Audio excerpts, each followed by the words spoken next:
This episode of the Modern Therapist Survival Guide is brought to you by Brighter Vision. Hey, modern therapist, do you need help building your brand? Feel like you don't even know where to begin when it comes to marketing your practice online? Whether you're a seasoned clinician with a website in need of a refresh, or you're fresh out of school needing your very first therapist website, Brighter Vision is the perfect solution. Listen at the end of the episode for a special offer. You're listening to the Modern Therapist Survival Guide, where therapists live, breathe, and practice as human beings. To support you as a whole person and a therapist, here are your hosts, Curt Widhalm and Katie Vernoy. Welcome back, Modern Therapists. This is the Modern Therapist Survival Guide. I'm Curt Widhalm with Katie Vernoy, and this is the podcast that addresses all of the things that go on with therapists, the psychotherapy world. And we've been listening to some of the chatter on some of the Facebook groups and other message boards and places where clinicians gather, and really listening to some very interesting criticisms and self-evaluations that some therapists have been going through, specifically in response to some of the Black Lives Matter protests, and reconsidering whether or not the work that we do just teaches people to be okay with systems that are in place. Now, this is a very broad statement, and for a lot of the arguments that I've seen online, this in particular deals with working with clients who are victims of trauma, of working around the ideas that if we just treat the individual to get past what has happened to them, that this ultimately leads psychotherapy to being a reinforcement of the status quo. Now, for longtime listeners of our show, you know that status quo is just not something that Katie and I are going to stand for. And if that's, your first introduction to our podcast here, then there's plenty of catalog, back episodes that you can go back and listen to. This is a pretty consistent theme that Katie and I try to address. And for our longtime listeners, welcome to Katie and I continuing to try and adjusting the entire world to actually creating some change within the psychotherapy profession. But, I was a sociology minor in college, and of course, being in sociology, you have to study Karl Marx and Marx's first assertion that religion was the opiate of the masses. Yeah. But is psychotherapy now just becoming an opiate to maintain the status quo? I think there's a lot of argument that it can be. I feel more hopeful that it may not be, especially in practitioners who, like us, are challenging the status quo and are looking at what's actually happening in the room versus what potentially training has taught us. But even the idea of getting someone back to normal, this idea of normal, really is very culture bound and potentially allows for therapy to be promoting more of a white, patriarchal, heteronormative, ableist, blah, blah, blah kind of agenda on someone who may not fit into those categories or don't want to fit into those categories. And I think that there's been a history of therapy being by and for white people, by and for a lot of these concepts of how do we help someone fit better into society. And so in addition to kind of getting over trauma, I think there's also this helping people to fit into what is normal, right? And I think, to me, there's been a history of folks who have pushed back against this. There's feminist therapy that was, there's an article that I'll put in the show notes called The Prostitution of Psychotherapy, a Feminist Critique. And this was in the 90s, that really was speaking to how therapy has historically failed women and other marginalized people.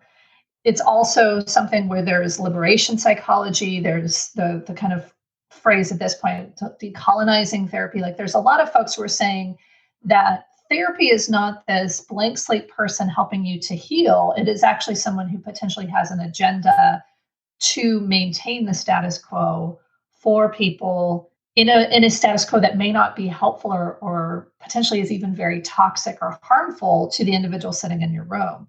And so there's a lot of other things to go into, but the short answer, Curt, is, yeah, I think that therapy could be the opiate of the masses, the new opiate of the masses at times, because it allows us to navigate through something that is bad for us instead of fighting back against it.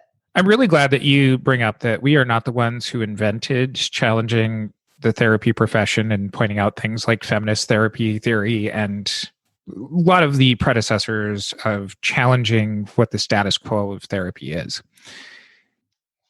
Because this is something where people evolve, society evolves. We see this historically through things like the DSM, where we once pathologized things like homosexuality, that as society changed, we realized that homosexual people and all of the LGBTQ plus people are no longer demonized, at least within the DSM. Society's got society's got some places to go with that, but we have evolved. But it still comes back to this idea of psychotherapy essentially being a white construct and the reinforcement of ideas around the gold standards of our profession being still very much steeped in that white privileged culture. The other areas that we see this is things like, the original criticisms around the MMPI was that the sample size around it and the people that it was standardized around were very white Midwestern people. And they seemingly addressed some of those changes in the evolution to the MMPI too in the 80s. And now I'm no testing expert, but I would like to think that in the same jump between the 1960s and the 1980s, we've made from the 1980s to the 2020s, and that there's a reason that things should be renormed every now and then around an ever-evolving society of what is considered normal.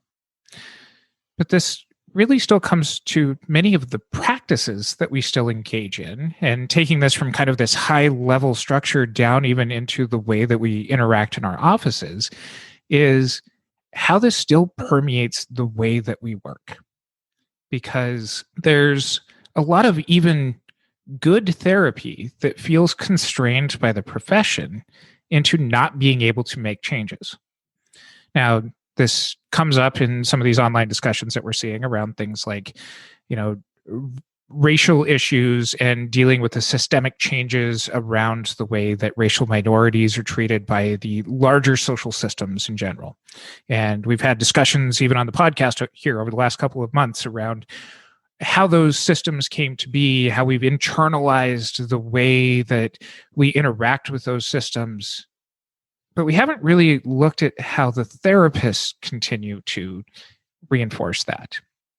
And I know for me, working with teenagers, one of the ways that I feel this push-pull in a lot of the consultation groups, discussions that we end up having are around even down to the very smallest of systems. The family system. When working with a teenager with divorced parents, not wanting to interact too much with one parent because it might teeter the system too much and you're only working with the individual, that just ends up teaching kids to placate their parents. To be okay with a crappy system of one parent disagrees with me, the other one enmeshes with me, or some other combination, that we feel limited within our roles and our psychotherapy boundaries to not actually address change, but to make people okay with dealing and recognizing the system that's around them and telling them, hey, good luck. Yes, and because I think that when I was doing some of this reading around whether it's the feminist therapy, but also kind of there was an article around second order versus first order versus second order versus third order change and thought processes in therapy. There was really this idea that, and this speaks to that kind of individual versus family, right? So, helping the individual to survive their family versus creating change within the family system. And so that goes from first order to second order. But when we're looking at third order, it's really looking at the system within which the family operates, or the numbers of systems within which they operate, and recognizing that each person within all of these systems. So it's not just this kid in the family, it's also each of the family members within the larger systems and all of those interactions and that huge amount of interplay.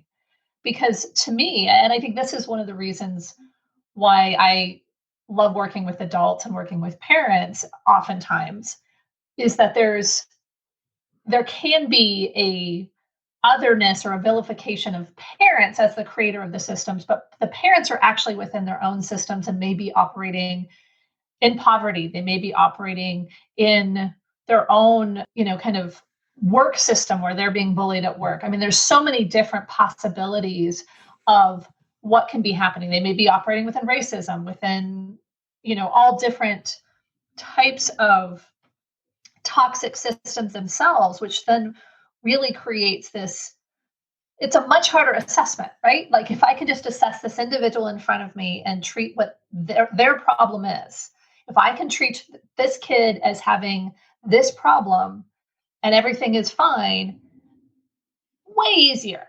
But if I have to go out and assess the family system and then the systems within which the family operates, it becomes much more complex and requires a lot more change potentially.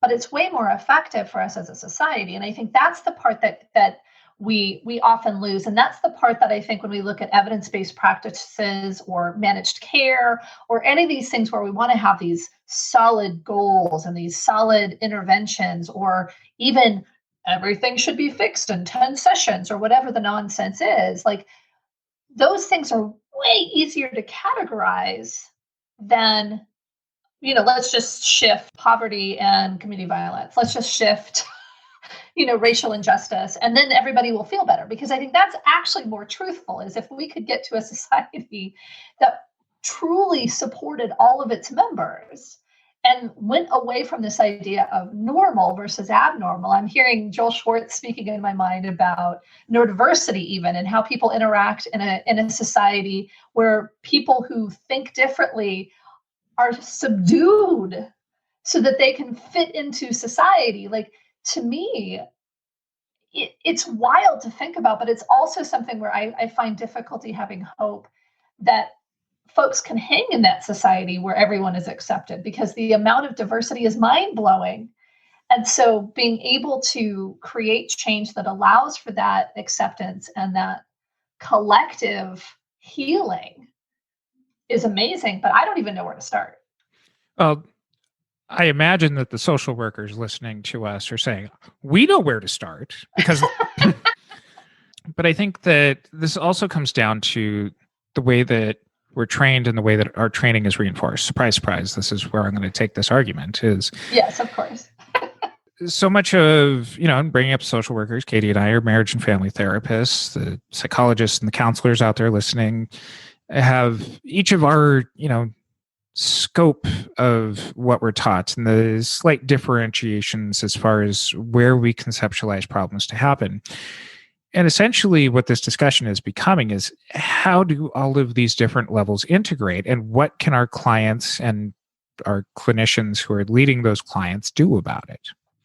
Because it does look at the individual in the room. It looks at the individual therapist who's in the room. It looks at the families who might be coming, the families that are interacting, all those different levels of society that you're talking about. And this really comes from kind of training us to look at all of these systems together and being able to intervene with them. And I'm a big fan of supervision. This comes to the seven-eyed model of supervision developed by Hawkins and Shohead, of being able to look at, the therapist, the supervisor, the client in the room, the interactions within the society that exists, and the time within that society that exists. I mentioned earlier in the episode, the way around LGBTQ plus people were treated 50 years ago is an entirely different society than how they're interacting now. Well, there's a lot of similarities. There's a ton of differences too. And so to say that the interventions and the context of how they're relating are the same is misguided and misinformed. So we'll include a link to some information about that seven-eyed model of supervision in the show notes. You can find those at mtsgpodcast.com. But this also comes down to some of the approaches of the theories themselves.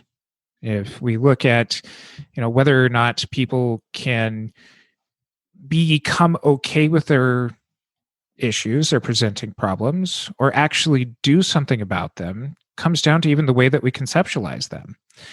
And whether this is a limitation, a idea that I think I first saw from Decolonizing Therapy around, criticism of CBT. It's very privileged to be able to think that you can just address your problems by thinking differently, which inherently in of itself is saying that, this is just becoming okay with what's out there.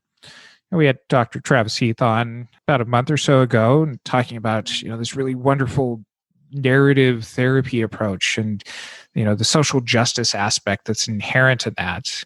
And I think for a lot of the development around narrative therapy and kind of the inherent quality of you're not the problem's the problem, that really helps people to be able to navigate not only their individual aspects but also having at least the idea of being an agent of change, of creating a political difference too. I think the challenge I have with this is that I, like you, like most of our listeners, have been trained in this model of helping the individual find their own solutions to cope with what's happening to them. And even if we don't say, hey, you're ADHD versus, hey, you're distracted by trauma or whatever, if we don't go to diagnosis, if we don't go to the automatically norming that we do, but just like, hey, you're this individual, these are the things that make you up, and you're in a situation that is, of course, impacting your ability to do the things that you want to do, are clearly impacting your mood and your anxiety level, all those things. If we can actually honor the person within the context and not just you're the problem, you're a hysterical woman or you're a angry man or whatever it is. Like if we can go to, well, of course you're upset because of the system or the context within which you live. I think that's a move in the right direction. And I feel like maybe that's something that we've already been able to do. But then I look at with some of the pieces in society, and certainly in some of our members of society who have been repeatedly marginalized, who are in danger, it would make sense that they were constantly terrified or enraged or hopeless or any of those things. And so I don't want to diminish the righteousness of the emotions that they're feeling, but I also don't want to leave them without resources, without some way to get to feeling empowered to make change, which may or may not be realistic. And that's the other part. I find difficulty in having hope for an individual's ability for change at times myself. But I want to honor and normalize the experience that they're having, but I also want to help them to take individual action without making it their responsibility to fix that problem, but also not making it completely out of their hands and everything's hopeless. So I try to walk that line, but I think it's very hard because in a lot of the things I've read across a lot of different things, it's like, well, if I'm telling my client to do coping skills, to meditate, to potentially do some cognitive restructuring, I'm diminishing that experience. And I don't believe I think there's some gray area there, but I feel like I'm still struggling to navigate with that, if that makes sense. I like that you started that with yes and following up our episode last week with Jamie Marriage of both and. Yes. That it takes both. And I think that this is kind of the realization of, here in the moment of it does take us an ability to individually be able to not get out of sorts, out of our bodies, out of our window of tolerance to be able to make the systemic changes around us. Now, that's both as clinicians and as clients, that it does take some individual skills to stay regulated, to stay resourced, to be able to not become overwhelmed when facing the larger systemic problems that have potentially led us into those issues in the first place. And I think that that's that comprehensive view of psychotherapy that we have to be able to take a step back and be able to help A, psychoeducate our clients, but B, psychoeducate our clinicians on. That we have all of these systems that go to reinforce, these very fast and efficient approaches. We look at, limitations that are placed by some managed care panels on the number of sessions to completely pile all of the responsibility of individual change onto the individual, but don't address any of the systemic changes around them. I read an article some time ago, and I'll find it and post it in the show notes, around a massive number of farmers in India who were dying by suicide. And we can go and we can intervene with suicide with farmers in India, but if that doesn't address the poverty that places them into suicidal ideas in the first place, we're not really creating change. We're just letting people not be as suicidal within the broader systems of which they exist. And this is where, as mental health practitioners, we have to be interested in the broader social service systems around to be able to address some of the changes as well.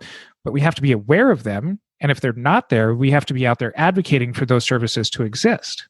And it brings me back to this notion around, I think you said window of tolerance, but there's also this complacence and back to the idea of this opiate of the masses, because I think if we're treating the individual and providing the individuals with enough to survive, to cope, to regulate, which is actually a term that folks are saying is indicative of the harm that therapy can do, because we're wrangling our emotions versus expressing them and being able to be in a mode of healing. So that's a whole other conversation. But I think if we get folks to a place where they can hang, so to speak, they can just do and be in the current system. If we push too far into that place where they're calm and capable and able to handle it, then there is not the red flag. There's not this thing saying, wait a second. And I'm not saying that there should be more farmers in India that die by suicide, because I think that's horrible. But I think when we fix that symptom, it diminishes the urgency to fix the system. I don't want to have a therapy practice where I keep people riled up so they incite change or they're empowered to do something, because I think individually that's extremely painful and the person needs to opt into that. So I think it's something where it's, do you put a Band-Aid on, or are you able to find a way to get the resources, get the mental well-being or whatever it is, so that a person can still feel motivated for change? And so that's the part that I just, it feels like this weird line to walk, because I think about my own kind of minimal experiences of this, where I was in therapy, I was talking to my friends, I was doing everything I could to survive the profession, and I stayed long past it was harming my health. I stayed long past it was doing horrible things to my relationships, all of these things, because I had enough to keep moving forward. So that is a system that we're trying to change, these toxic work environments and those types of things, that we're actually trying to do something about that. And I feel very good about it, but I wasn't at the time. Or maybe in my small way, I was trying to do it, but I was just figuring out, how do I fill up a little bit so I can keep soldiering forward in the status quo? Now, I think about the larger societal issues, and I think that it takes so much to make enough change for people not to have that problem. So it's not an exact parallel, but I think that as therapists, we can do a really good job of moving people to complacence if we're not careful. And this comes back to having the therapeutic relationship and the goals with the clients of looking at each of these levels of presenting issues altogether. There's the individual action to heal, and there's plenty of historical evidence that psychotherapy is very effective at that. There's also talking about clients of now that we are to this place of regulation, now that we're past the charge of trauma, is it within your capacity to be able to take this, pass it on, create the change to where other people are not put into these environments? And that's what you're speaking to here, is that sometimes we're in the midst of all of the crap. We're not able to do much about it. Sometimes it takes time. And there's plenty of marginalized communities out there that are like, yeah, we've been saying that for decades or centuries. But this is that end stage treatment goal. And you may even be talking about this from the beginning stage treatment goals. But the end stage is now that you are past this, what do you want to do with this? That becomes kind of that justice advocacy that people can lead into. This is anything from individual traumas, relationship traumas, societal traumas, that helps take our profession from being this opiate to being this agent of change. Yes, and I think that there are folks who would argue that therapy, if not done with an eye to context, with an eye to individual goals, has not been helpful for marginalized individuals. So I do want to just acknowledge that element of it.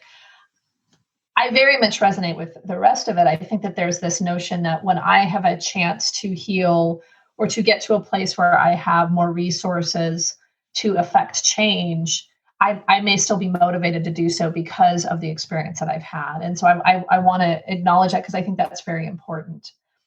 I think, and this speaks to because we need to start wrapping up, but I think that it speaks to this notion of the role of the therapist not just being in the room, but also in the profession and in society. And there's a lot of different models that speak to that, but I think it speaks to some of the feedback we got on Travis's episode, the therapy as a political act, where people are like, this is irresponsible, like therapy, it shouldn't be political and that kind of stuff. And I think for us to be effective, there needs to be our life experiences that can inform and also our ongoing education so that we understand really who's sitting in front of us and what context they're facing. But we also need to do that advocacy piece. We also need to be fully embodied agents of change, not just how do I help this person right here in front of me. And I've said the opposite before, like, let's just do stuff in our therapy room. But I think at this point, with what's happened, even since, and that was on the therapy movement, explaining the therapy, the one we did at the conference, I was like, you can do a revolution in your office. I'm like, yeah, do what you can. But I really, at this point, think that we need to be agents of change in our communities. Full stop. And I think another example of this is our episode with Dr. Harry Aponte, when he was talking about working with the community organizers and the local government around creating schools for gang members. Yeah. And that the revolution is an and beyond what your therapy office is. Yeah. And even for our clients who may not have, even at the end of therapy, the privileges and the opportunities to create change, it doesn't mean that they have to be the leaders of that change. That a lot of these systemic issues affect more than just the one individual. It might be connecting with other people who are faced with the same to become organized to start creating these systemic movements. And for those of you who've been listening to us all along, have been supportive from the beginning, have started to be able to become involved in your therapist organizations, to initiate change, to advocate to agencies, to take better care of clinicians, to deal with therapist education in a way that helps to prepare us to actually be responsive to the people in our room in effective ways, to help them to conceptualize that they're not limited by the therapy walls. I agree with Katie's full stop. And there's a lot of ways to do it. So there's not one specific thing, but we need to take action. We need to do stuff that helps to, at the very least, impacts the context in which our clients find themselves. So we've mentioned a ton of resources. You can find those in our show notes at mtsgpodcast.com. We've also been talking about some of the people, Dr. Travis Heath, Dr. Harry Aponte, people who are going to be at our Therapy Reimagined conference. And that's coming up September 25th, 26th. We're going virtual this year. So come and join us, or I guess join us from afar, be part of our #therapy movement from the comfort of wherever it is that you get your kicks with being frustrated with the psychotherapy system, and be an agent of change with us. And you can find out more information and all of the CE stuff that we're being helped out with by Simple Practice and Simple Practice Learning. You can find out more about all of that at mtsgpodcast.com. And until next time, sitting in our righteous anger about all sorts of systems, I'm Curt Widhalm with Katie Vernoy. Thanks again to our sponsor, Brighter Vision. When you need help building your brand, when you feel like you don't know where to begin when it comes to marketing your practice online, whether you're a seasoned clinician or you're fresh out of school, Brighter Vision is the perfect solution. Building the brand, designing the perfect website to reflect it, helping you rank higher with search engines, all the tools that they've created are specifically for therapists. And we've worked with them to create a special offer just for all of you modern therapists. All you have to do is go to brightervision.com/modern to learn more and get your first month free of any new website package. That's brightervision.com/modern. Thank you for listening to the Modern Therapist Survival Guide. Learn more about who we are and what we do at mtsgpodcast.com. You can also join us on Facebook and Twitter. And please don't forget to subscribe so you don't miss any of our episodes.